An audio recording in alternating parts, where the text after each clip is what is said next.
Mesdames et messieurs, bienvenue sur le plateau du LC Mag. Sous vos applaudissements, merci d'accueillir les présentateurs de l'émission, Malika, Ben Yaya et Isma Kébé.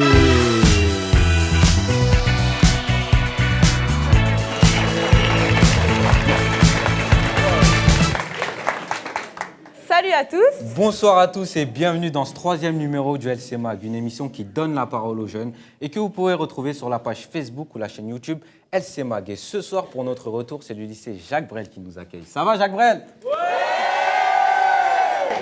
Eh bien, ça fait plaisir. Alors, avant de lancer le sujet, il est important de rappeler que cette émission est une première pour beaucoup de jeunes qui ont pu s'initier au journalisme, à la réalisation et à l'écriture de sketchs. Et aujourd'hui, ils sont là pour présenter leur travail. Mais surtout, de parler d'un sujet qui nous concerne tous, n'est-ce pas, Malika? Effectivement, Isma, ce soir, on va parler du rapport entre éducation et médias. On sait aujourd'hui que les médias sont devenus omniprésents dans la vie des jeunes de par la propagation des différents écrans comme le téléphone, l'ordinateur ou encore la télévision. Il serait donc important de se demander si les médias sont des amis pour l'éducation ou au contraire s'il faut s'en méfier. T'en penses quoi toi, Isma? Eh bien, nous allons tenter de répondre tous ensemble à cette question. Et pour en parler, nous avons l'honneur d'accueillir nos trois invités qui font l'actualité sur le petit écran et sur le web. Notre première invitée connaît bien la sphère médiatique. D'abord journaliste au Parisien, sur l'Express et sur iTélé, elle présente aujourd'hui une émission sur LCP. Et depuis 2015, elle est en parallèle co-rédactrice en chef du magazine Fumigène, un porte-voix des quartiers populaires. Je vous demande d'accueillir Nora Amadi.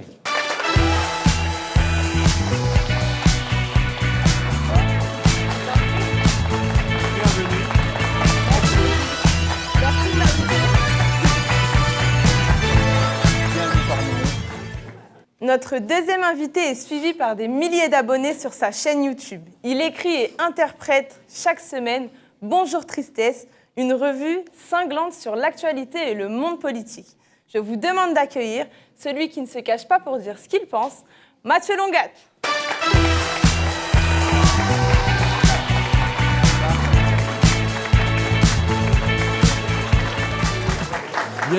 Bienvenue. Et enfin, notre troisième invité est connu pour sa chaîne YouTube, Tonio Life TV. Il réalise sa propre web-série qui s'appelle Débordé et réalise aussi des vidéos humoristiques. Je vous demande d'accueillir celui qu'on ne présente plus, Tonio Life.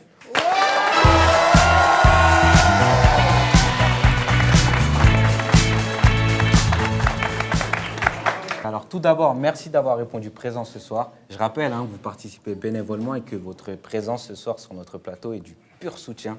Donc voilà, gros big up à vous. Malika, j'ai envie de dire qu'ils font maintenant partie de la famille LC Mag. Bien sûr. Voilà, comme ça c'est fait. Alors pour commencer, j'ai envie de vous demander le sens de votre présence ce soir. Nora, qu'est-ce qui vous a poussé à accepter notre invitation?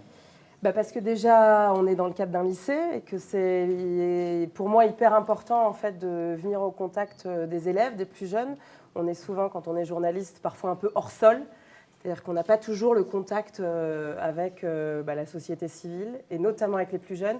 On est ici à la Courneuve, moi je viens de quartier populaire, donc c'était pour moi encore plus important en fait, d'être là parce que je pense que c'est bien de pouvoir créer le contact et surtout de pouvoir dire ceux qui me ressemblent, alors il y a 20 ans, parce que je suis un peu une daronne en vrai, que voilà, si je suis là aujourd'hui, c'est que tout le monde peut le faire en vrai. Voilà. D'accord, merci en tout cas. Et Tonio, beaucoup de jeunes aujourd'hui vous suivent sur YouTube. J'ai envie de vous demander au fait, qu'est-ce qu'un YouTuber? Déjà, tu peux me tutoyer, je suis pas... Il n'y a pas de souci, je te tutoie. J'attendais que ça. Qu'est-ce qu'un YouTuber? C'est ça que tu as dit? Ouais, qu'est-ce qu'un YouTuber? Qu'est-ce qu'un YouTuber? Aujourd'hui, un YouTuber, c'est une personne qui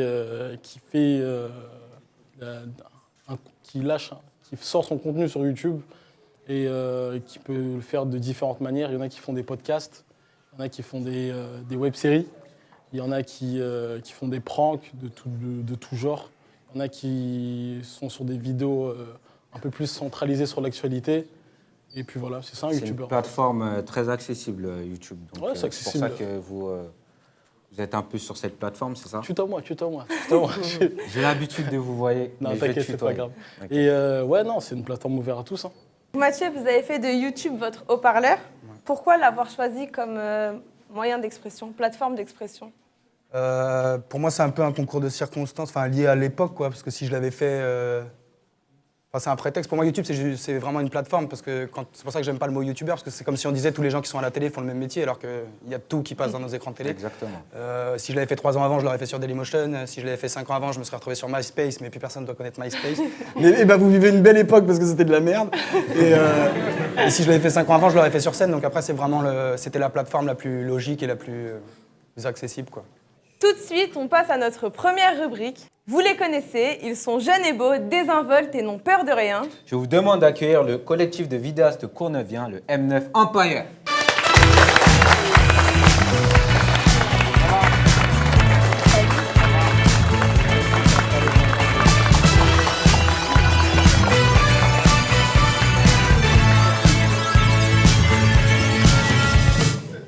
Bonsoir le M9, ça va, vous allez bien? Bonsoir. Moi je vais bien, hein. Vous pouvez me le demander, hein, mais c'est pas grave. Bon, je vais bien quand même. Alors, vous avez l'habitude de venir sur notre plateau, on vous a reçu à la première émission, la deuxième et maintenant la troisième. Alors, qu'est-ce que vous avez préparé ce soir pour nous? On nous a dit que le sujet c'était sur l'éducation et les médias. D'accord. Et on a tout de suite pensé à faire de nos profs des stars de télé. Ah, t'es pas très sûr. Bon, on va regarder ça tout de suite et en parler juste après avec nos invités. Magnéto JP.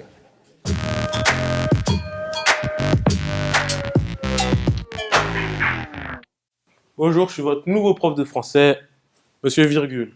Aujourd'hui, nous allons faire une dictée. Sortez vos cellulaires. Réseau de l'artiste Niska, très grand artiste. Posez, virgule. Posez, virgule. Je suis sous Jack, dans mon bendo. Arrêtez de tricher. Oui? Comment on écrit virgule, s'il vous plaît? Comme c'est écrit au tableau, monsieur. Merci. Je fais repérage de femmes. Je fais repérage de femmes sur les... Arrêtez de tricher. La prochaine fois que je vous reprends, c'est 1 heure de retenue. Bonjour. Bon, moi c'est monsieur Atlas, prof de géo. Nous allons faire une sortie scolaire au parc de la Courneuve pendant 29 jours. 29 jours sans téléphone, 29 jours sans meuf. Nous allons départager la classe en deux. Une équipe bleue et une équipe rouge. Êtes-vous prêts pour cette aventure? Ouais! Let's go! Alors bonjour les élèves, je me présente, je suis Monsieur Sport, votre prof de sport. Aujourd'hui, on va faire des activités sportives. On va aller, vous allez suivre aujourd'hui, vous allez écrire, vous allez utiliser votre voix. Ça va être chaud. J'espère que vous êtes prêts, hein. Allez, je lance le match.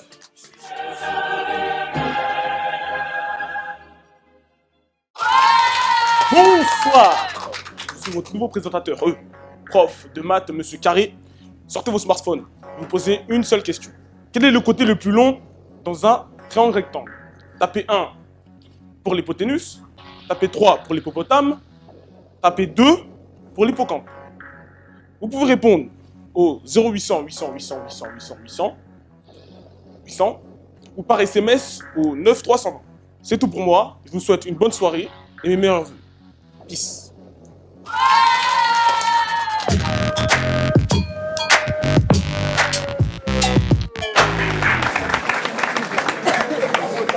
Félicitations, franchement, félicitations.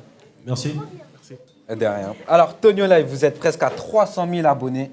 Et la chaîne de votre collectif Skis Family en comptabilise 279 000. C'est énorme, hein. Ici, tout le monde vous connaît, hein, et j'ai envie de vous demander comment expliquez-vous un tel succès auprès de la jeunesse?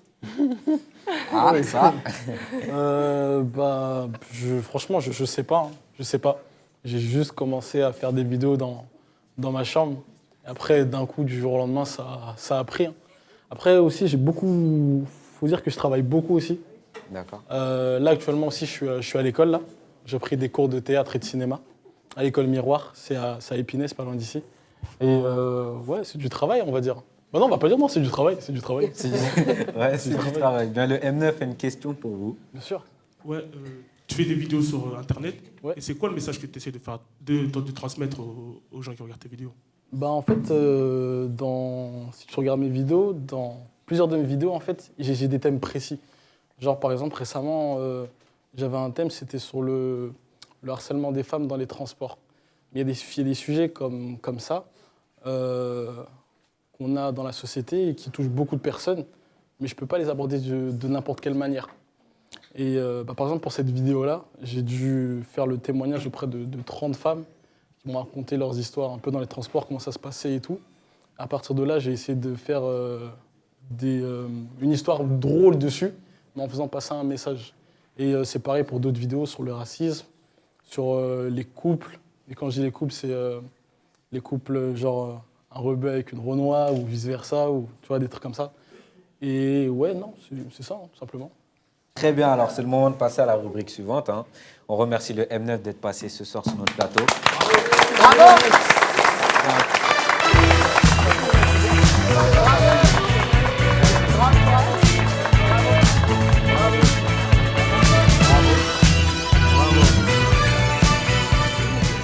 Dans la rubrique qui va suivre, des lycéens ont réalisé un reportage auprès de jeunes, de profs et de spécialistes des médias. Effectivement, ils ont été à la rencontre de lycéens, mais également de Thierry Desvard, docteur en sciences de l'information et de la communication et professeur de communication politique au CELSA, et d'Aude Lancelin, journaliste du tout nouveau média. Eh ben, merci d'accueillir Ella, Jessica, Wendy, Enzo, Trisha et Apolline.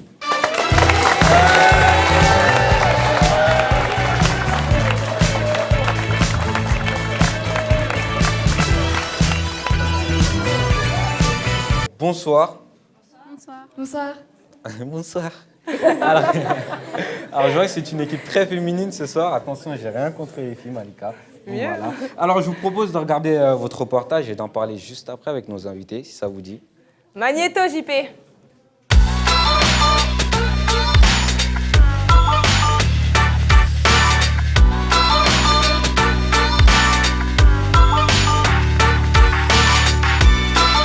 Bonjour à tous. Télévision, ordinateur, smartphone, les écrans sont partout et les médias omniprésents. Dans ce numéro du LC Mag, nous avons décidé de vous parler de l'influence des médias sur l'éducation. Alors, les médias sont-ils nos amis ou plutôt des ennemis dont il faudrait se méfier? Tout de suite, pour en parler, je vous emmène à la rencontre des premiers concernés, des lycéens connectés. Qu'est-ce que tu penses des médias de façon générale? Pour moi, les médias ne sont pas toujours objectifs. Certains médias sont bien, mais d'autres, ils nous mentent. En fait. Je regardais un journal Le Figaro ou TF1, voilà, je vois directement que c'est un journal de droite. Parce que moi j'ai ce recul-là, mais certaines personnes n'ont pas ce recul-là, tu vois. Donc je pense qu'on doit vraiment faire attention à ça, de savoir d'où viennent les sources, qui les a écrites. C'est important d'avoir un esprit critique parce que comme ça on peut faire le tri dans les informations qu'on nous donne et éviter de se faire piéger par des choses qu'on nous dit qui sont fausses ou pour se forger son propre avis, pour être libre en fait de nos choix. Est-ce que tu utilises des réseaux sociaux? Ouais, j'utilise beaucoup les réseaux sociaux, comme tous les jeunes. Je pense que pour faire communiquer un message, c'est pratique en fait, c'est très utile. Mais pour poster des photos de soi matin, midi et soir, c'est pas du tout utile. Et malheureusement, c'est ce qu'on voit la plupart du temps en fait. C'est un moyen pour les jeunes de communiquer. Je pense que les réseaux sociaux, ça apporte pas grand-chose. Parce que des fois, quand on fait nos devoirs et qu'on reçoit des messages ou qu'on veut voir des choses, ça peut nous couper quand on fait nos devoirs. Ça peut nous déstabiliser, ça peut faire qu'on ait des mauvaises notes, etc. Du coup, ça apporte pas grand-chose. Moi, je trouve que les réseaux sociaux, ils montrent pas le droit à l'image, on va dire. Or que les médias, ils apportent ce droit à l'image que les réseaux sociaux n'apportent pas. Et nos parents dans tout ça, ils nous aiment, nous transmettent leurs valeurs. Comment voient-ils cette surexposition aux médias? Que pensent-ils de leur influence sur notre éducation? On nous demande d'avoir une éducation sur l'ère numérique et on n'est plus du tout de la même génération puisque les enfants viennent de la génération du net et nous-mêmes nous ne sommes pas éduqués et donc du coup il faut apprendre au fur et à mesure avec nos enfants, en les accompagnant de nos valeurs et donc du coup il faudrait créer quelque chose avec les parents et autour des enfants sur justement l'accompagnement autour des réseaux, du net, de l'ère numérique pour qu'on puisse s'adapter et que nos enfants ne nous échappent pas tout en respectant leur vie privée, leur intimité et avec leur niveau d'âge différent Si les médias sont partout, une grande partie de l'éducation se joue dans les établissements scolaires. Alors, quel impact la surinformation médiatique a-t-elle sur l'apprentissage scolaire? Tout de suite, rencontre avec Madame Allhomme, professeure au lycée Jacques Brel. Quelles relations les élèves entretiennent-ils avec les médias? Alors ça dépend, ils entretiennent de bonnes relations avec les médias via leurs réseaux sociaux. Par contre, si on parle des médias traditionnels, type télévision, radio ou alors documentaire en livre, là c'est très compliqué.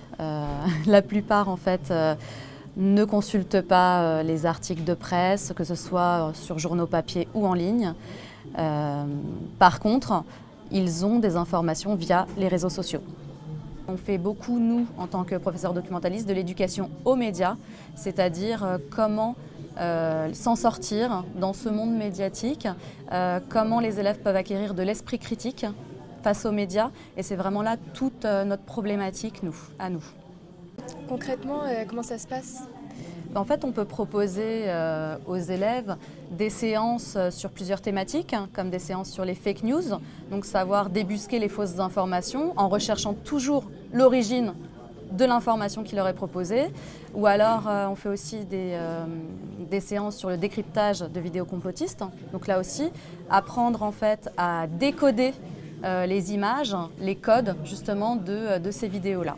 Des professeurs se sont spécialisés dans l'éducation aux médias pour permettre aux élèves de mieux les comprendre et de former les cybercitoyens de demain. Pour des lycéens ou des collégiens, d'être capables de lire des informations, de les choisir, de savoir si elles sont vraies ou fausses, d'être capable d'identifier des acteurs professionnels du journalisme, de l'information et de bien les distinguer de ce qui peut circuler. On parle des fake news notamment, et qui suppose en amont un certain nombre de savoirs. Comment être sûr des sources qui sont sur Internet, s'ils sont fake ou pas Alors ça, c'est une question intéressante au sens où vraiment ça concerne l'éducation aux médias. Il y a un travail de recoupement des sources. Alors l'idée, c'est de s'appuyer sur des titres de presse, des médias présents sur Internet qui soient reconnus, qui soient légitimes, qui soient produits par des journalistes, puisque ces journalistes, c'est leur profession que de produire et de diffuser de l'information. Donc ça peut être des titres de presse écrites sur Internet, comme Le Monde, Le Figaro, Libération, etc. Ou tout simplement des portails de chaînes de télévision dont on sait que c'est le travail. Il est souvent reproché aux grands médias, télé et radio, de ne pas être objectifs. Face à cela, de nouveaux médias dits alternatifs se sont développés sur Internet. Qui sont-ils? Pour en savoir plus, nous allons à la rencontre d'Aude Lancelin, journaliste sur le tout nouveau média. Les médias peuvent avoir une fonction vraiment antidémocratique et bloquer la circulation des opinions et, comme je le disais tout à l'heure, mettre dans la tête des gens toutes sortes d'idées fausses, mais ils peuvent être aussi un outil de libération s'ils sont bien employés. C'est pourquoi le journalisme, en dépit de la crise que nous vivons, reste un métier passionnant et qui mérite qu'on se batte pour lui, parce que les médias peuvent être aussi, lorsqu'on met l'intérêt des citoyens au-dessus de celui des propriétaires, des actionnaires et de l'État, un lieu où vous allez éveiller leur esprit critique. D'accord, c'est pour ça que vous, c'est les citoyens qui financent le média. Ils peuvent devenir actionnaires, c'est ça, c'est les sociaux? Alors, il y a toujours quelqu'un qui paye à un moment donné. Et pour que ce ne soit pas les publicitaires qui payent pour votre temps d'attention, pour que vous ayez sous les yeux ce que vous avez sous les yeux, sur Facebook par exemple, pour que ce ne soit pas Monsieur Bernard Arnault, par exemple, propriétaire du géant du luxe, propriétaire d'LVMH, qui à la fois possède des médias et en même temps est le premier annonceur publicitaire de France, eh bien, il faut bien qu'à un moment donné, quelqu'un paye. Donc, il est plus sain que ce soit les lecteurs qui payent pour que tous leurs concitoyens puissent avoir accès gratuitement au contenu que nous proposons sur le Média TV.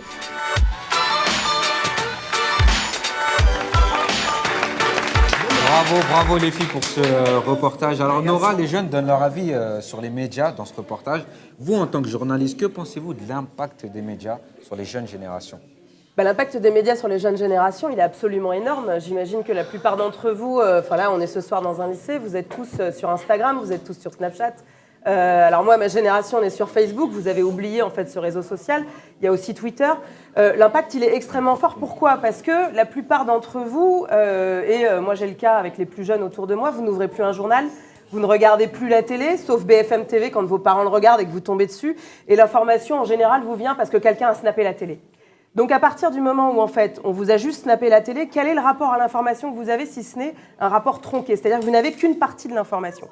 Sans évoquer en plus, mais le reportage le dit très bien et bravo parce que c'est vraiment hyper complet, la question en fait de l'équilibre nécessaire dans l'information, c'est-à-dire qu'une information, elle doit être honnête et équilibrée. C'est-à-dire qu'aujourd'hui, et c'était très bien dit dans le reportage, il y a des médias qui sont de droite, il y en a d'autres qui sont de gauche, et il y a de plus en plus du coup de médias qui cherchent à manipuler, même si le terme est un peu fort, mais je vais le dire, à manipuler en fait les citoyens de telle sorte à ce qu'ils pensent dans leur sens. Pourquoi est-ce qu'il est extrêmement important d'avoir un sens critique sur ces médias aujourd'hui ? Parce qu'en fait, il faut savoir que vous êtes du temps de cerveau disponible. Et que quoi qu'il arrive, vous êtes des consommateurs de médias, au même titre que vous êtes des consommateurs de biens.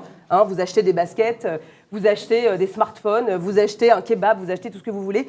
Les médias, c'est la même chose. C'est-à-dire que c'est un produit de consommation. À partir du moment où vous n'avez pas cette capacité en fait, à décrypter la manière dont on vous vend ce produit de consommation, ça veut dire que vous n'êtes plus libre. Et c'est là la difficulté. On voyait bien là, dans le reportage la question des fake news, c'est-à-dire ces infos fausses.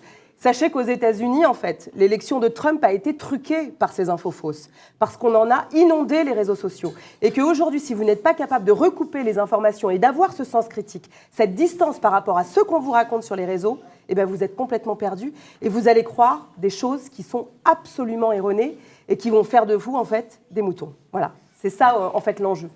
Alors, Jessica, tu as préparé des questions pour nos invités, n'est-ce pas ? Oui. Alors, bonsoir à tous. Bonsoir. Nora, vous avez lancé le magazine Fumigène, un magazine indépendant dans lequel vous parlez de littérature de rue, de culture, de politique et de vivre ensemble. Qu'est-ce qui vous a motivé à lancer ce média ? Alors, ce média, il existe depuis les années 2000, en fait. Il est né en 2000 dans une ville qui s'appelle Hérouville-Saint-Clair, dans la banlieue de Caen.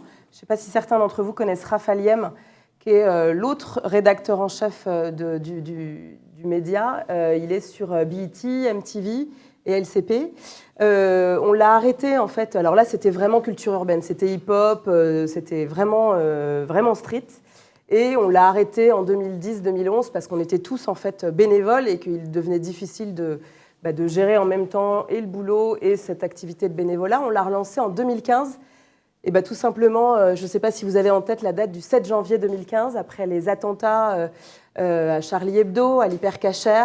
Là, on s'est dit, on a vu glisser en fait le fait que le banlieusard, qui était déjà une racaille, était en train de devenir un terroriste. Voilà. Donc là, on s'est dit, ça devient primordial, indispensable de recréer un espace dans lequel on pourrait en fait permettre aux banlieusards de s'exprimer.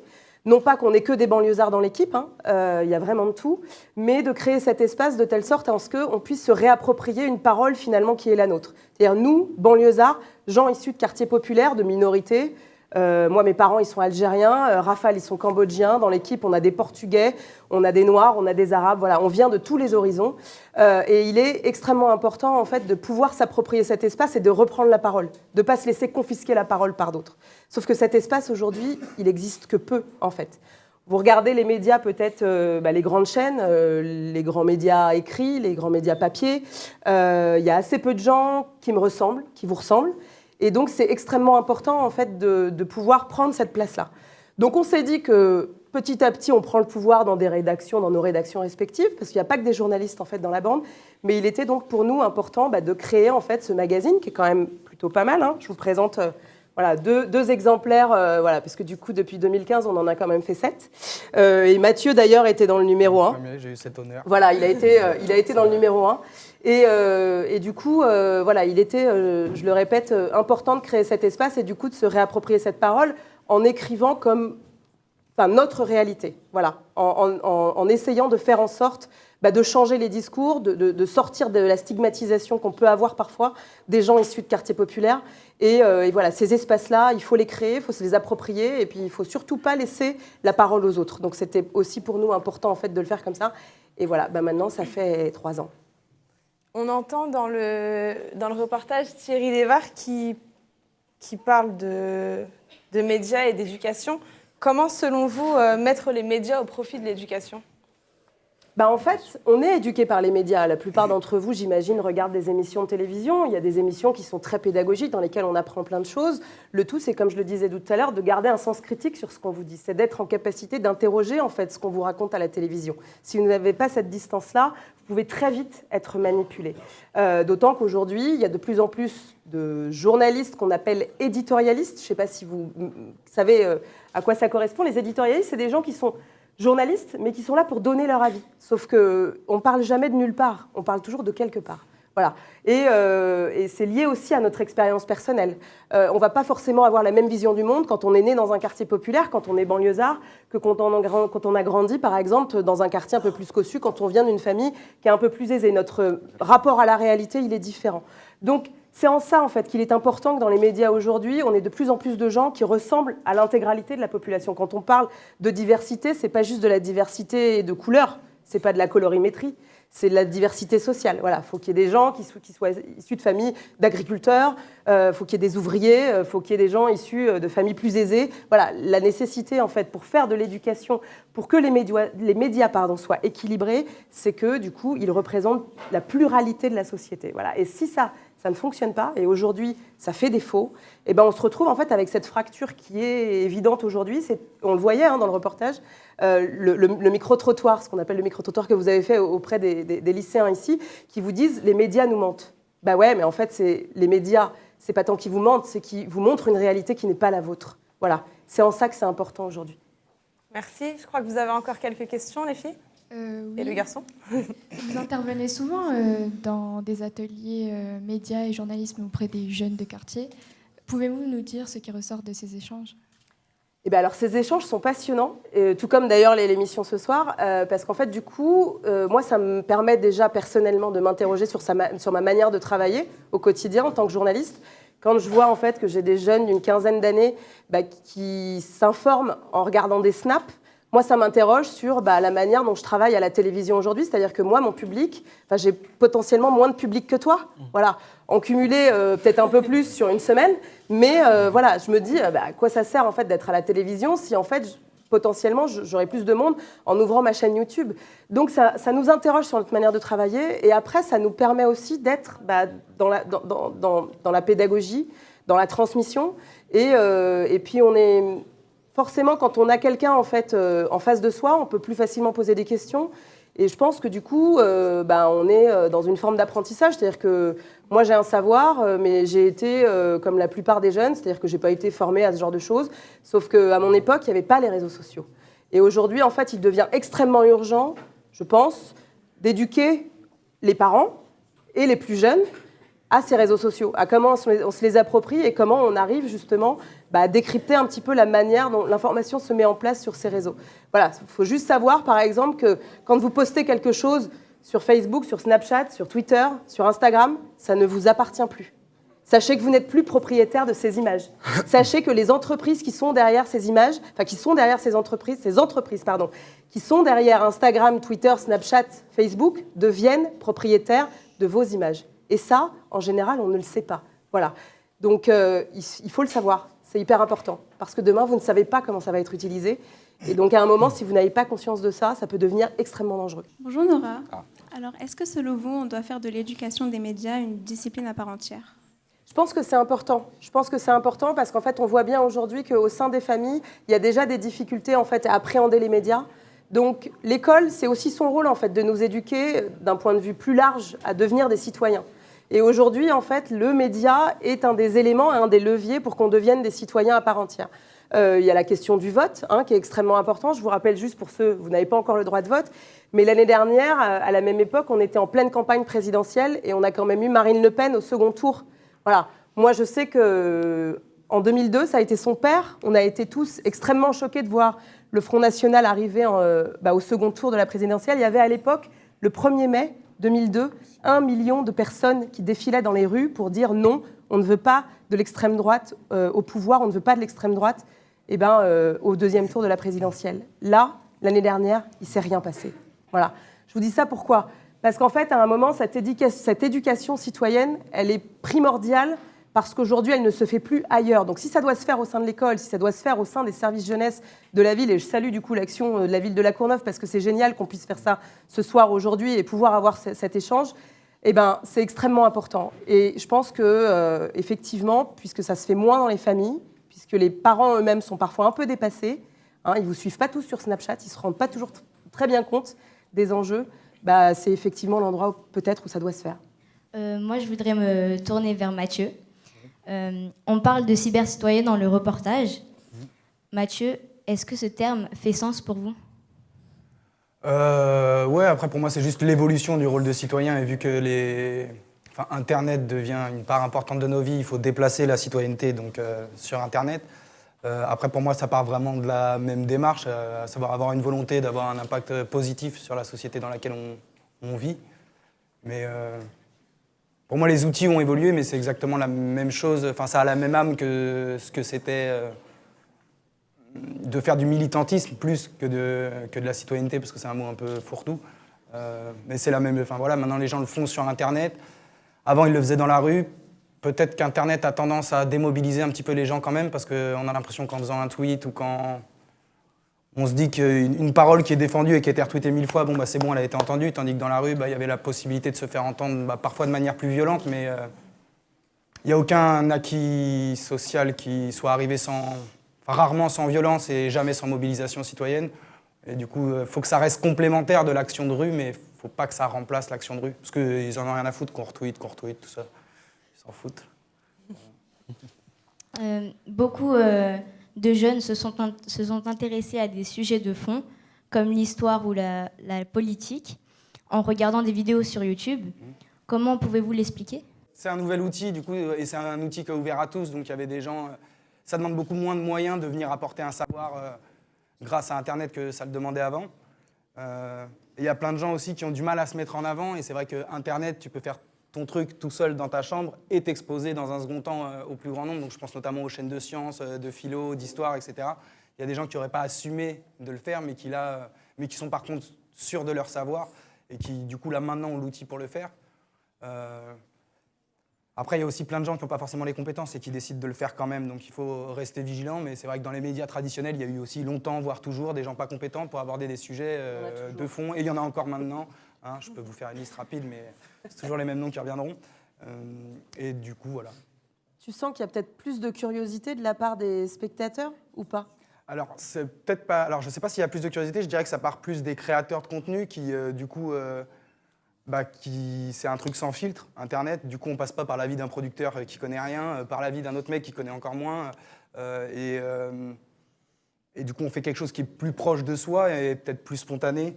Et ça permet l'émergence de nouvelles formes qui sont peut-être plus agréables à regarder ou du moins plus originales. Et c'est moins institutionnel, quoi. Et du coup, je pense que c'est rapide.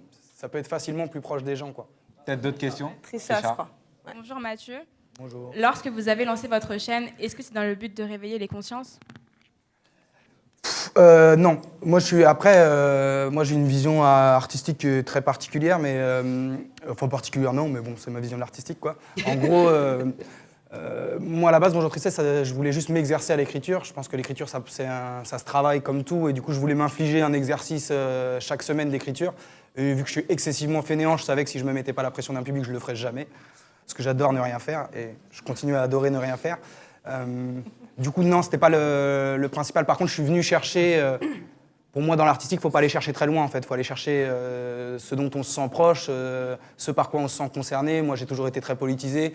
J'ai toujours aimé crier sur les gens qui n'étaient pas de mon avis. Donc, j'ai toujours eu la culture de la vanne. Et du coup, si tu regardes Bonjour Tristesse, c'est beaucoup un mélange de ça, un mélange de faux débats, parce qu'en fait j'ai inventé le débat tout seul et ça me va très bien, de vannes et j'ai toujours adoré, enfin j'ai pas adoré, mais les politiques donnent beaucoup de matière pour être méprisés et du coup c'était plus une espèce de petite vengeance personnelle puisqu'ils nous quel mot pas vulgaire permet de dire ce que nous font les politiques. Bon bref, il y avait une idée de leur rendre les crottes de nez qui nous envoient à longueur de journée. Vous avez refusé plusieurs opportunités à la télévision. Pouvez-vous nous expliquer pourquoi ? Pareil, ça c'est un truc qui mélange pas mal de choses. J'ai pas toujours eu hyper confiance. On m'a toujours promis que j'aurais la liberté totale sur les différentes chaînes télé qui m'ont approché. J'y ai pas forcément cru. Si j'avais eu une activité indépendante à côté, par exemple si j'avais déjà été sur scène, là je vais être sur scène avec un spectacle, si ça avait déjà été le cas, j'aurais peut-être réfléchi autrement. Et après il y a quelque chose de très pervers parce que c'est pas facile parce que c'est beaucoup d'argent. Et c'est bien l'argent, on aime bien. Mais il y avait ce truc-là de... Moi je sais qu'on peut pas m'avoir avec le chantage à l'argent. Je m'en fous. En plus j'ai la possibilité de pouvoir faire d'autres choses que de l'art, donc c'est pas du tout un choix par défaut. Mais souvent par exemple dans les chaînes, il y a plein de gens qui sont bienveillants. Il n'y a pas que, tu nous le prouves encore ce soir, mais il y a plein de gens bienveillants. Et en fait, j'ai plus peur des bienveillants que des malveillants, parce que demain, s'ils avaient voulu changer une ligne de mon texte, je sais que j'aurais été capable de dire non et de m'asseoir sur l'échec. Mais la personne qui t'a amené, qui t'a rencontré le producteur, qui est peut-être quelqu'un de très sympa, en fait, j'ai plus peur du chantage affectif. Elle peut venir en disant c'est moi qui t'ai ramené, tu peux pas me faire ça. Et moi, je sais que là-dessus, tu peux voilà, tu peux m'avoir. Et du coup, par anticipation là-dessus, mais c'est peut-être des questions qui se reposeront. À chaque fois, je n'ai pas d'avis définitif et je ne peux même pas dire que j'ai fait le bon ou le mauvais choix, parce que si on me permet de dire exactement la même chose, c'est aussi bien de s'ouvrir à d'autres publics. C'est des choses auxquelles, en tout cas, je réfléchis à chaque fois, quoi. Ce ne sera pas sur TF1, mais je réfléchis à chaque fois. Et pas sur BFM TV. Dans le reportage, Aude Lancelin évoque la mainmise des grandes puissances financières sur les médias. Est-ce que vous partagez ce point de vue ? Il y a un constat absolument aberrant qu'un pourcentage bien trop important de médias soit aux mains de 9 milliardaires, et c'est une réalité. Après, moi, j'ai un petit peu de...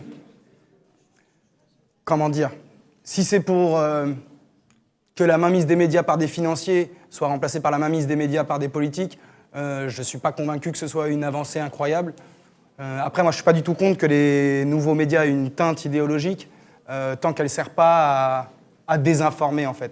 C'est-à-dire que si un jour, c'est quelque chose qui m'a déjà traversé l'esprit de monter un média, il aura forcément une teinte d'idéologie de gauche. Par exemple, l'idéologie économique de gauche, j'ai l'impression qu'elle est complètement écartée de tout le champ médiatique, comme si c'était des illuminations, alors que tu as des prix Nobel qui sont des économistes, qui sont des mecs de gauche, quoi. Je pense qu'il faut absolument créer des médias, il faut absolument aller chercher de la citoyenneté dans les médias, que ce soit des citoyens qui montent des médias, comme il faut que ce soit des citoyens qui montent des partis politiques. Mais il faut faire attention à maintenir que ça ne devienne pas une nouvelle manière de manipuler les gens pour de nouveaux intérêts qui sont des intérêts politiques, quoi. Voilà. Et c'est un peu la crainte que j'ai là, moi, avec le média, par exemple, pour parler directement de cette chère Aude Lancelin. Donc, je voulais vous demander si vous croyez aux médias indépendants. Moi, je vais commencer, ça va aller très vite. Moi, j'y crois puisque j'en ai monté un. Donc, je ne peux pas répondre autrement. Après, on n'a pas une thune. Alors heureusement qu'on travaille tous par ailleurs et que du coup, voilà, mais ça implique des sacrifices qui sont qu'on est bénévole et que du coup, moi j'ai plus de week-end, j'ai plus de soirée, j'ai plus de vacances. Mais voilà, donc le média indépendant, parfois ça a un prix. Mais ça a un prix qui fait qu'on ne peut pas se payer et voilà. Donc il y en a d'autres, je rebondis sur ce que tu disais sur le financement des médias. Il y a aussi quelque chose à imaginer sur le financement. Voilà, quand vous prenez... je ne sais pas si certains d'entre vous connaissent Mediapart, le site d'information, enfin d'investigation. Mediapart est un média indépendant, mais en fait, il est indépendant grâce à ses abonnés. Il a une base de 200 000 ou 300 000 abonnés qui payent 10 € ou 12 € par mois. Et là, on a une véritable indépendance. Le Canard enchaîné, qui paraît tous les mercredis depuis des dizaines d'années, il est indépendant. Pourquoi ? Parce qu'en fait, il n'est aux mains de personne. Voilà. Donc, c'est comme ça aussi l'indépendance. L'indépendance, c'est une question de finance, en vrai. Et malheureusement, aujourd'hui, j'ai pas encore eu de donation, j'attends, mais c'est pas le cas. Voilà. On croise les doigts. Voilà. Moi je crois beaucoup aux médias indépendants. Après, ça rebondit un petit peu. Enfin, j'y crois, il faudrait que ça même. Après, je rebondis un peu sur ce que tu viens de dire. C'est vrai que Mediapart a réussi l'essai, parce que c'est pareil, c'est un piège, même en soi, ça peut être un piège de se faire financer par son public, parce qu'on peut se retrouver à devoir, comme un artiste parfois, quand ils font des crowdfunding, etc., à du coup faire ce qu'attendent les gens, faire exactement ce que les gens qui ont payé attendent. Mediapart, je trouve qu'ils ont archi bien passé ce cap, parce qu'on sent que ils n'hésitent pas à taper sur la gauche comme sur la droite, comme sur le centre. Et à mes yeux, c'est en termes de travail journalistique en France, c'est à peu de choses près ce qui se fait de mieux. Et je suis assez admiratif de ce qu'il a réussi à mettre sur pied Plenel, quoi. Et ça semble commencer à être viable économiquement. Et c'est un challenge, genre, c'est pas ridicule, quoi. Parce que c'est pas un hasard si les médias sont aux mains de gens très très riches, c'est que ça leur permet aussi d'orienter les informations. Ah ouais, et non mais enfin, il y a une part d'orientation, mais c'est qu'en fait, ce qu'il faut savoir, c'est qu'un média, c'est aussi une manière de s'acheter de l'influence. Quand on est en fait le boss de Free, quand on est Bernard Arnault, quand on est Mathieu Pigasse et qu'on possède Le Monde, Le Parisien, Les Échos, c'est-à-dire tous les médias papier, les chaînes de télé, le boss de SFR possède BFM, en fait, à un moment, quand vous avez besoin de négocier des trucs, c'est-à-dire que vous appelez l'Élysée et vous n'êtes pas n'importe qui. Voilà. Sachez que ce n'est pas juste un média pour se faire plaisir. C'est-à-dire que le média, c'est un outil d'influence. Et aujourd'hui, ceux qui possèdent des médias sont des influenceurs. Alors, pas au même titre que toi, mais voilà, ça reste des influenceurs. Et ils ont un accès direct au pouvoir politique. Et un dernier truc, il y a des trucs des fois vraiment flagrants. Par exemple, Bolloré, il était tellement zinzin. Qu'est-ce qu'il avait fait, lui? Il avait le journal, c'était quoi le... Un journal. Non, le gratuit dans le métro. Ah, Direct Matin. Voilà, donc en gros, il va censurer déjà toutes les infos qui vont contre. Enfin, il n'y aura jamais d'enquête sur Bolloré dans les journaux qui appartiennent à Bolloré. C'est déjà quelque chose qui pose problème parce que ce monsieur possède beaucoup de choses, il a beaucoup de chance. Et par exemple, il va faire la pub de l'Autolib. Il va mettre 4 articles qui sont censés être des articles informatifs, mais qui font en fait directement la publicité de ses activités personnelles, quoi. Et ça pose de gros problèmes. Tonio, en un mot? Bah ouais, je crois aux médias indépendants. D'ailleurs, je voulais moi-même, oui, malgré mon jeune âge, je voulais aussi Il n'y a pas d'âge. Il n'y a pas d'âge, c'est vrai. Je voulais aussi faire un média indépendant, mais le seul souci derrière, c'est que j'avais pas assez de financement pour en faire un et pas assez de soutien derrière moi aussi, parce que c'est vrai que commencer ça tout seul, c'est quasi impossible, c'est très dur. Donc du coup, j'ai lâché l'idée, mais sinon, si, ouais, je crois aux médias indépendants. Où est-ce que vous nous conseillez d'aller chercher l'information ? Où est-ce que tu t'informes, toi? Où est-ce que je m'informe? Moi, franchement, je ne m'informe plus à la télé. Je ne regarde plus la télé depuis un certain moment. Donc, ouais, c'est peut-être pas le bon exemple, mais je m'informe principalement sur Twitter, sur ce réseau social. Parce que sur les autres, sur Facebook, sur les autres aussi, hein, mais sur Facebook, je trouve qu'il y a beaucoup de désinformation. Sur Instagram, il n'y a pas d'information tout court. Et non, je m'informe uniquement sur Twitter. C'est pas le meilleur exemple, hein, je t'assure tout de suite. Hein. Je pense que pour revenir à ce qu'on disait, je pense que moi, à mes yeux, Mediapart est ce qui se fait de mieux actuellement en France. Après, le Canard enchaîné aussi que tu as déjà cité. Le Monde diplomatique, mais vous embêtez pas, plus tard. C'est un peu indigeste, mais il y a un vrai travail.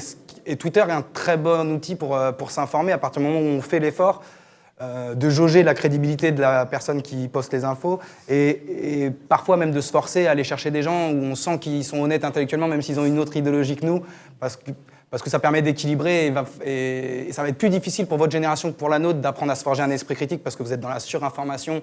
80%, je crois, des articles de presse qui sont partagés, les gens n'ont lu que le titre. Genre, cette information, moi, m'a fait flipper. Donc, c'est-à-dire que les gens se portent garant d'une information sans avoir lu l'article. Du coup, ouais, en fait, les réseaux sociaux peuvent être des outils merveilleux pour s'informer à partir du moment où on lit ce qui passe, quoi. Voilà. Mais Twitter, je m'informe beaucoup via Twitter aussi. Moi, en fait, via mon métier, je suis obligée de lire tout ce qui passe. C'est-à-dire que je lis en moyenne 4 quotidiens par jour et à peu près 7 news magazines, c'est-à-dire des hebdos, plus Le Monde diplomatique, plus Le Canard, plus Mediapart. Donc là, pour le coup, mais ça, après, voilà, c'est l'indispensable dans ce métier, c'est qu'on est surinformé et voilà, c'est la base du... Maintenant, j'ai 2-3 tuyaux à vous filer. Sur Snapchat, vous avez par exemple Le Figaro, Le Monde, entre autres L'Équipe, s'il y en a ici qui sont fans de sport. Je crois qu'il y a Bein aussi qui a un compte. Vous avez des comptes en fait qui font de l'info sur Snap, qui font de l'info sur Instagram. Et sur Twitter, au même titre que vous avez, vous savez, les comptes vérifiés d'Insta, là, quand vous avez la petite flèche bleue, là, enfin le petit...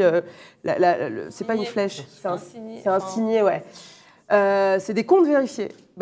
Sur Twitter, vous avez la même chose, en fait. Donc, en fait, des comptes certifiés. On vient de me le souffler, merci beaucoup. Donc, suivez des comptes certifiés, en fait.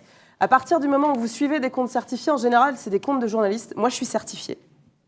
Ouais, trop bien. Mais je ne suis pas certifiée sur Instagram, donc c'est la loose. Je suis là, je cours après la certification Instagram, mais ça n'a aucun intérêt. Voilà. Mais du coup, si vous suivez des comptes certifiés, vous pouvez déjà, en fait, commencer à vous informer de manière honnête et équilibrée. Ça veut dire que les gens qui sont derrière ces comptes, en fait, sont des gens qui sont des journalistes, qui travaillent en général pour de grands médias, et donc qui, du coup, vont pas vous dire de la merde, quoi. Voilà. Alors, et c'est pareil, Facebook, je pense que vous y êtes plus trop, Mais il y a les grandes pages en fait, des grands médias. Et voilà, alors BFM, vous avez le droit ou pas d'aimer, mais si ça vous permet en fait de faire 4 minutes d'information par jour pour avoir les gros titres, alors en ce moment c'est Neymar et Johnny Hallyday. Bon, c'est pas le meilleur, mais bon, pour la télévision, on repassera. Mais en fait, sur Internet, on peut vraiment bien s'informer, quoi. Donc voilà, merci pour votre intervention. On va remercier aussi le groupe de jeunes de Jacques Brel qui ont fait un bon travail, un bon et beau travail, pardon. Donc voilà, on les félicite et les remercie. On les applaudit.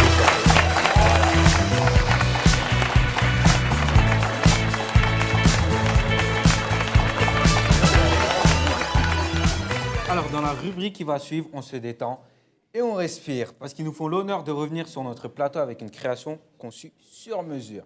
C'est un collectif de vidéastes que nous accueillons. Je vous demande d'accueillir Woussa.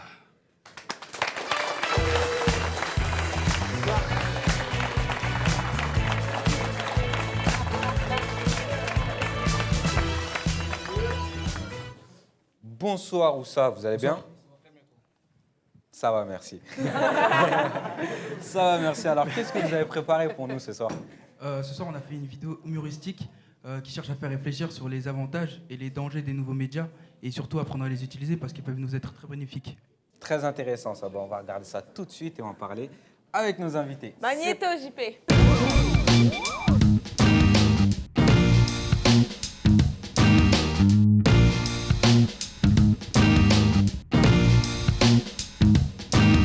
Bonjour à tous. Aujourd'hui, nous allons parler des médias et nous allons essayer de savoir s'ils sont amis ou ennemis de l'éducation. Tout d'abord, pour ceux qui ne savent pas, les médias, ce ne sont pas seulement le journal télévisé tel que BFM TV ou encore TF1. C'est aussi les réseaux sociaux comme Instagram, Facebook ou Snapchat ou même encore Internet. Google est un média. Les médias ont pris tellement de place dans la société qu'aujourd'hui, même se dire bonjour, c'est plus ce que c'était.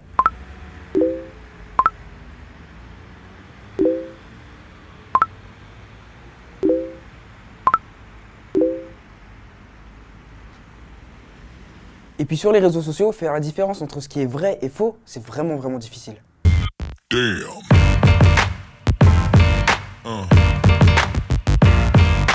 Bah quoi? Mais bon, il y a quand même beaucoup de points positifs, comme par exemple le partage d'informations extrêmement rapide, et puis la communication à travers le monde, très facile d'accès.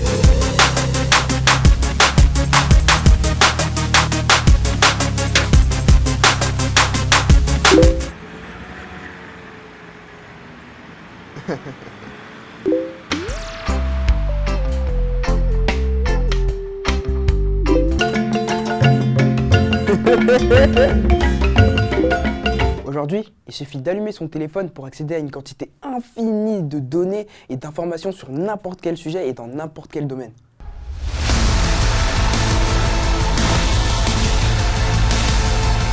Ça permet aussi à des jeunes comme nous de partager leur travail et de se faire connaître. Hashtag Woussa! Bon, pour conclure, on voit bien que les médias ont leur côté positif et négatif sur l'éducation. Ils peuvent être très bénéfiques pour notre avenir, mais il faut savoir les utiliser et savoir aussi différencier le vrai du faux. Peace.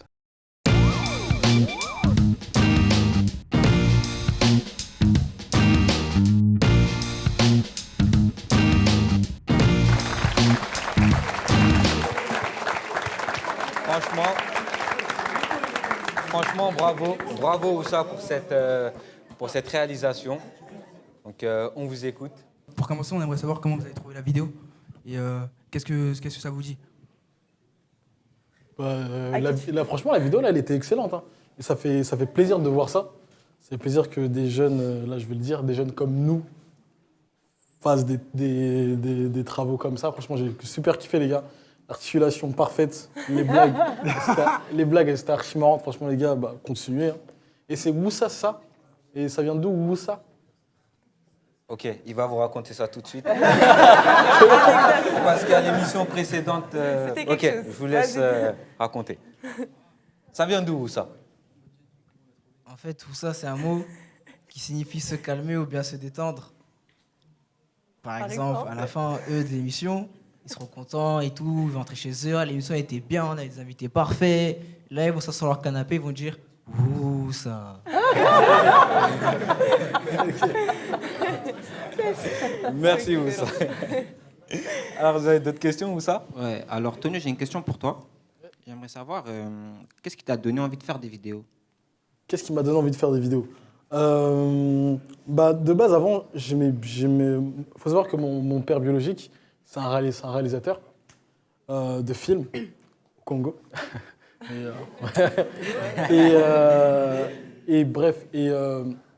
Moi, j'aime beaucoup tout ce qui est vidéo, etc.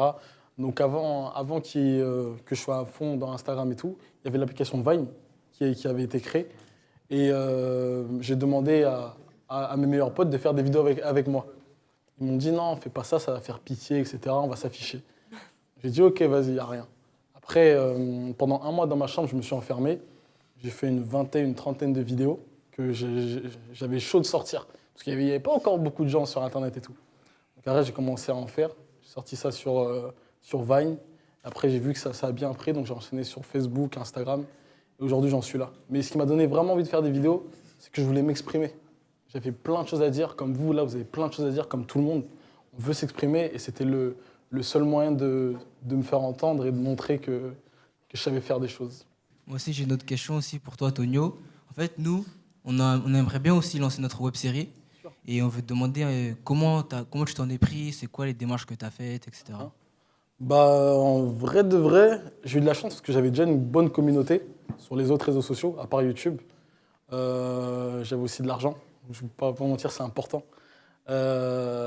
Après, comment je m'y suis pris? Déjà, j'ai beaucoup écrit, tout seul, et avec des potes de temps en temps. Ensuite, il faut que vous, si vous-même vous avez une caméra, tournez seulement entre vous. Après, derrière, si vous êtes encore plus ambitieux et que vous avez des moyens financiers et tout, essayez de contacter des gens au son, des vrais caméramans, tout ça. C'est mieux au niveau de la qualité et tout. Mais en tout cas, si vous voulez faire une série, là, vous tous, là, lancez-vous direct. Hein. Ce sera lourd. En plus, j'ai déjà tourné avec cet idiot là, au milieu là. J'ai déjà fait des vidéos avec lui et non, franchement, vous avez un talent de ouf. Donc allez-y direct. Ce sera une série sur quoi? C'est ce que j'allais dire, on allait faire une web série sur YouTube dans laquelle on allait inclure des super pouvoirs.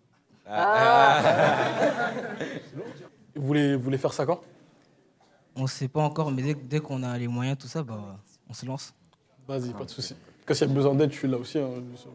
Voilà. Merci. Applaudissements.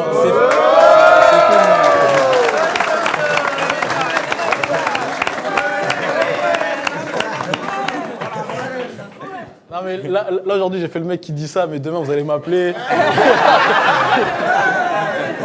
Regarde. Tenir ses engagements. C'est filmé. Alors vous avez d'autres questions? J'avais une question pour vous trois. Je voulais vous demander si votre notoriété sur les réseaux sociaux, ça a eu plus d'inconvénients ou il y a eu plus d'avantages? Moi, je déteste ça.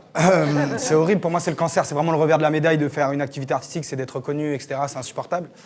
Mais ça va parce que moi, je suis pas trop de jeunes, d'enfants, de moins de 18 ans. Et c'est vous qui êtes le plus pénible avec les Snapchat et tout. C'est insupportable. Ça laisse les gens tranquilles. Ils font du contenu, ils vous offrent du contenu. Ça veut pas dire qu'ils veulent être dérangés dans leur vie privée. Donc après, il faut les... Enfin, c'est surtout dans la manière d'aborder. Moi, j'ai cette chance-là, mais je vois je connais des gens qui font des contenus et il y a beaucoup de gens plus jeunes et c'est vrai que ça peut être... même la vie de Black M, c'est un enfer. Tu fais un concert à côté de lui, il y a 150 personnes qui leur donnent son téléphone pour faire un snap, c'est plus une vie.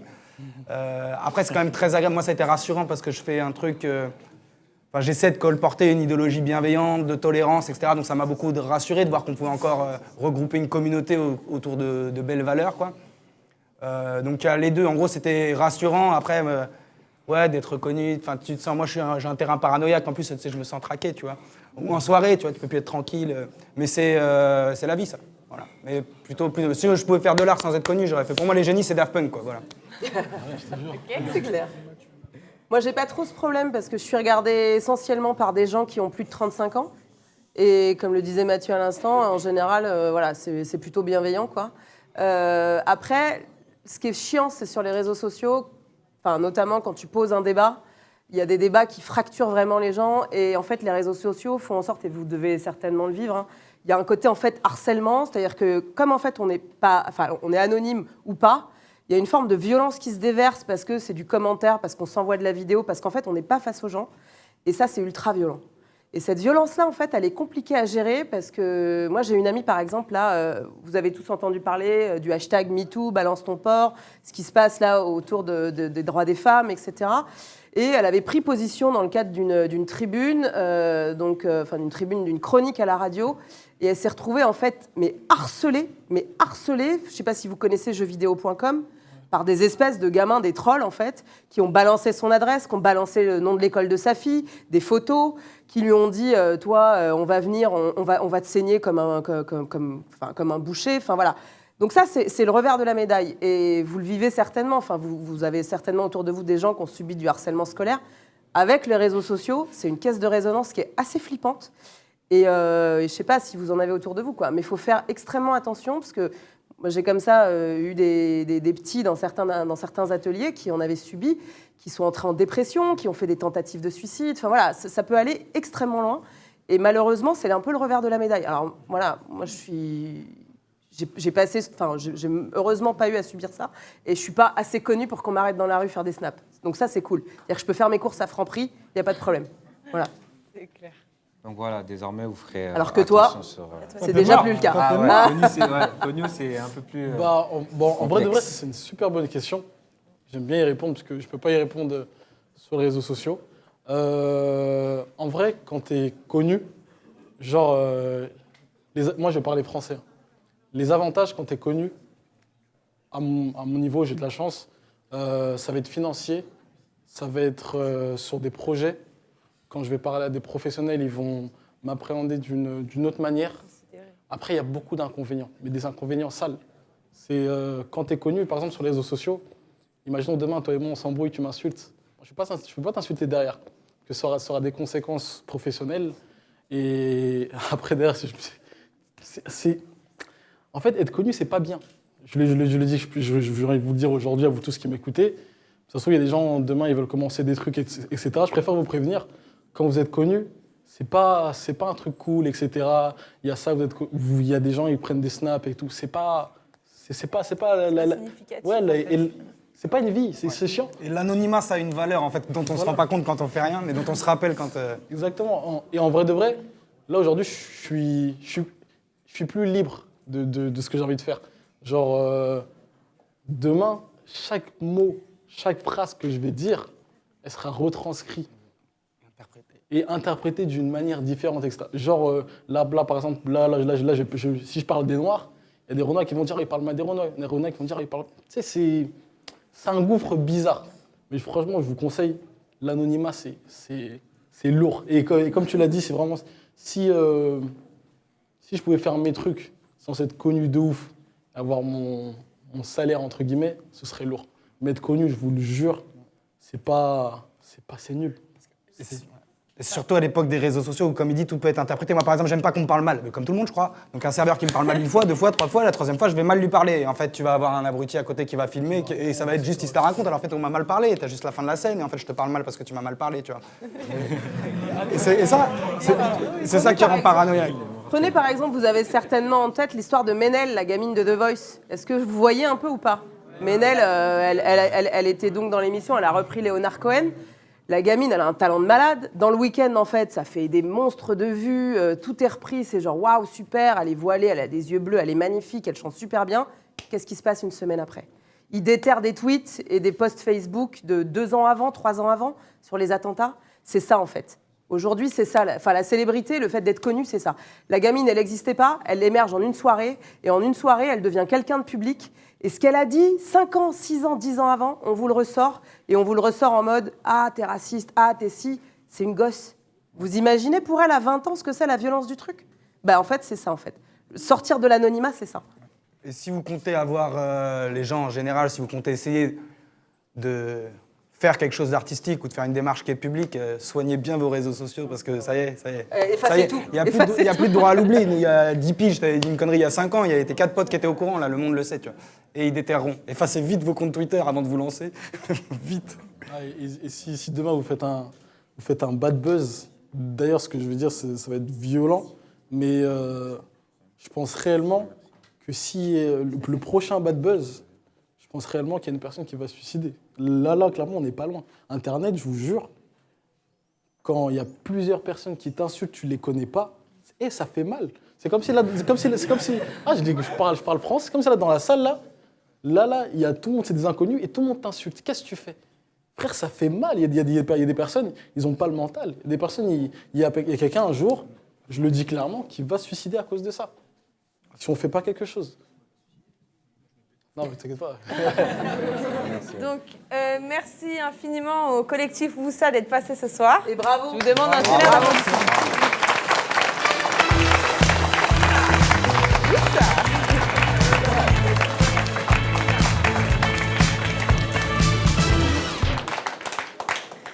L'éducation, c'est surtout la culture et la découverte. On enchaîne avec une rubrique musicale. Et pour terminer cette émission, c'est Amélie et Darius qui vont nous interpréter un morceau, encore une fois, spécialement créé pour le LC Mag. Sous vos applaudissements, je demande d'encourager nos deux artistes courneuviens, Amélie et Darius.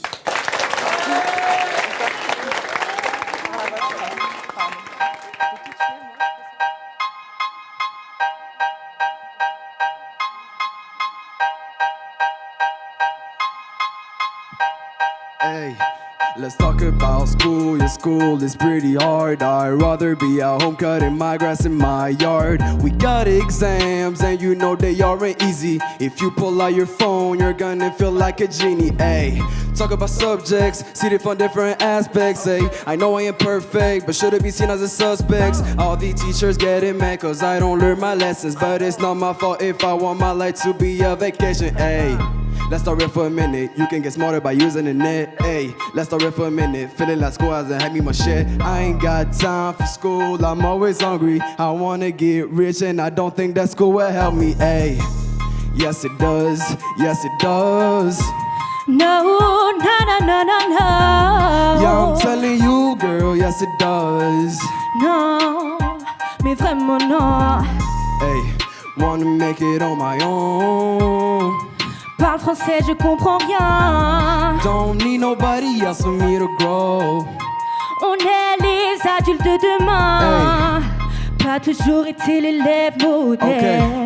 Mais pour la daronne, j'ai toujours taffé. Sure. Et t'inquiète, c'est sur le bac, je l'aurai. Okay. Pour la faire sourire, je vais charbonner. Sure. Les courses à captifs, personne, c'est vrai. Yeah. Les profs et leurs principes rincés. Okay. Mais si je veux qu'on m'écoute, qu'on me respecte, faut quand même que j'ai quelque chose dans la tête. Hey. Lâche ton phone, ouvre ton cahier. Wow. C'est pas les anges qui t'apprendront à parler. C'est pas Insta qui te fera évoluer. C'est pas Snapchat qui payera ton loyer. Yes it does, yes it does. No, no, no, no, no, no. Yeah, I'm telling you, girl, yes it does. Non, mais vraiment non. Hey, wanna make it on my own. Parle français, je comprends rien. Don't need nobody else for me to grow. On est les adultes de demain. Hey, hey, yeah. Shout out Kais.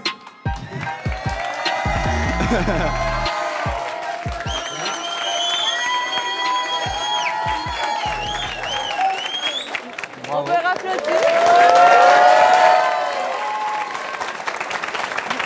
C'est déjà la fin. Merci au lycée de nous avoir accueillis. Merci à toutes celles et ceux qui ont rendu cette émission possible. Merci à nos invités. Merci à la ville de La Courneuve. Merci à tous pour le soutien. Et merci à vous qui nous suivez sur la page Facebook. Je vous conseille d'aller vous abonner sur la page YouTube pour voir et ne rien rater sur nos prochaines émissions. Et surtout, n'attendez pas qu'on vous donne la parole. Prenez-la.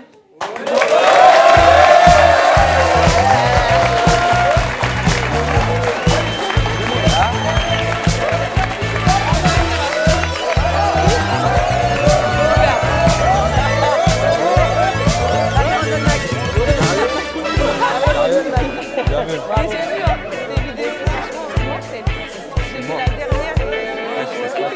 Tu m'as envie ?